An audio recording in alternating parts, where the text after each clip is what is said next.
প্রায় রাত ৩টে বাজে। হঠাৎ আকাশটা বিদ্যুৎ চমকালো আর ঝরঝর করে বৃষ্টি নামলো। কিন্তু বৃষ্টির শব্দের ফাঁকে আমি স্পষ্ট শুনলাম আমার ছাদের ওপর কেউ যেন হাঁটছে। সে ভাবলো বেড়াল, কিন্তু শব্দটা ছিল ভারী। মানুষ ছাদের ওপর লাফালাফি করছে। একবার ওপরে গিয়েই দেখি কি ব্যাপার। রিমি ওপরে উঠতে লাগলো সিঁড়ি দিয়ে। রিমি ছাদে গিয়ে দেখলো একটা কালো ছায়া দাঁড়িয়ে আছে। সে লাফালাফি করছে, সে চিৎকার করে করে চিল্লাচ্ছে। পেছাসটা দেখার পর রিমির মাথা কাজ করছিল না।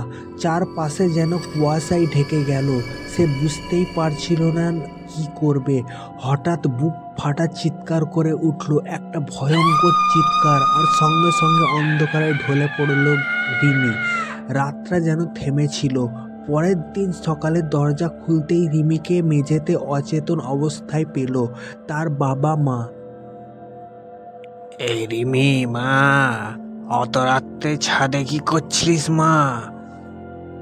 বারবার বারণ করেছি ছাদে যেতে, তুই কেন গিয়েছিলিস? মা, বাবা, আমি কালকে একটা ভয়ঙ্কর পেশাচের পাল্লায় পড়েছিলাম। তাহলে ঘটনাটা বলছি, শোনো।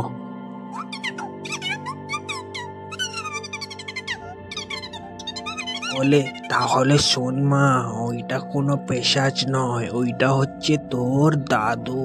বহু বছর পর ওই ছাদে মারা গিয়ে